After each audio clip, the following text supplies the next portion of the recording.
ലോത്തിനെ രക്ഷിക്കുന്നു.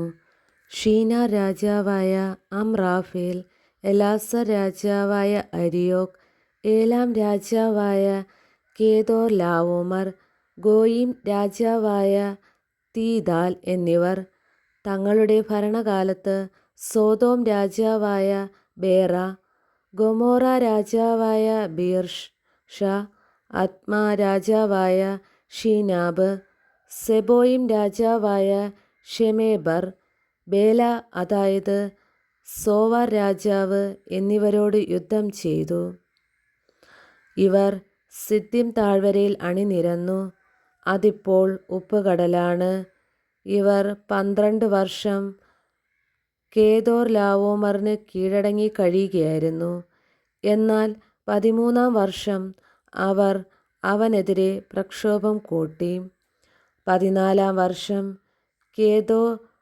കേദോർ ലാവോമറും കൂടെയുണ്ടായിരുന്ന രാജാക്കന്മാരും ചെന്ന് അഷ്തെരോത്ത്, കർണായിമിൽ റഫായിമുകളെയും ഹാമിൽ സൂസിമുകളെയും ഷാവെ കിര്യാത്തായിമിൽ എമീമുകളെയും സേർ മലകളിൽ ഹോര്യരെയും അടിച്ചമർത്തി.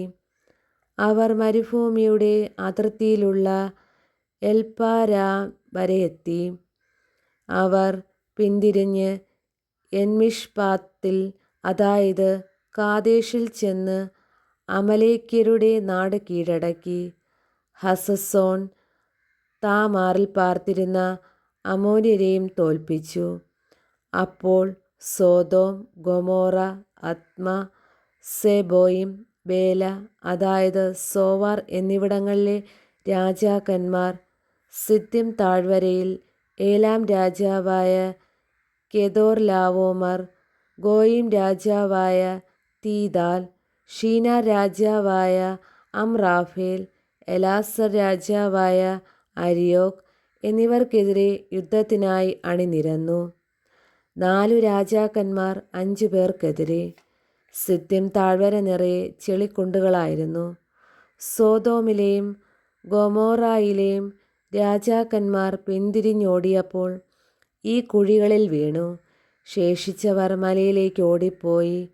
സോദോമിലെയും ഗൊമോറായിലെയും സർവ്വസമ്പത്തും ഭക്ഷണസാധനങ്ങളും കവർന്നുകൊണ്ട് ശത്രുക്കൾ സ്ഥലം വിട്ടു. സോദോമിൽ പാർത്തിരുന്ന അബ്രാമിൻ്റെ സഹോദരപുത്രനായ ലോത്തിനെയും അവൻ്റെ സ്വത്തുക്കളോടൊപ്പം അവർ പിടിച്ചുകൊണ്ടുപോയി. രക്ഷപ്പെട്ട ഒരുവൻ വന്ന് ഹെബ്രായനായ അബ്രാമിനെ വിവരമറിയിച്ചു. താനുമായി സഖ്യത്തിലായിരുന്ന എഷ്കോലിൻ്റെയും ആനറിൻ്റെയും സഹോദരനായ മാമ്രെ എന്ന അമോര്യൻ്റെ ഓക്കുമരത്തിനടുത്താണ് അബ്രാം താമസിച്ചിരുന്നത്. സഹോദരൻ തടവുകാരനാക്കപ്പെട്ടു എന്ന് കേട്ടപ്പോൾ തൻ്റെ വീട്ടിൽ തന്നെ ജനിച്ചു വളർന്നവരും പയറ്റിത്തെളിഞ്ഞവരുമായ 318 പേരോടൊപ്പം അബ്രാം ദാൻ വരെ അവരെ പിന്തുടർന്നു.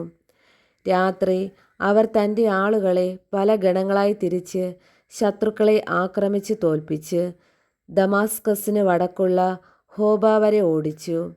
അവൻ സമ്പത്തൊക്കെയും വീണ്ടെടുത്തു. ചാർച്ചക്കാരനായ ലോത്തിനെയും അവൻ്റെ വസ്തുവകകളെയും സ്ത്രീകളെയും ജനങ്ങളെയും തിരികെ കൊണ്ടുവന്നു. മെൽക്കിസെദെക്ക് കേദോർ ലാവോമറെയും കൂടെയുണ്ടായിരുന്ന രാജാക്കന്മാരെയും തോൽപ്പിച്ച് മടങ്ങി വന്ന അബ്രാമിനെ എതിരേൽക്കാൻ സോദോം രാജാവിൻ്റെ താഴ്വര എന്നറിയപ്പെടുന്ന ഷാവെ താഴ്വരയിലേക്ക് ചെന്നു.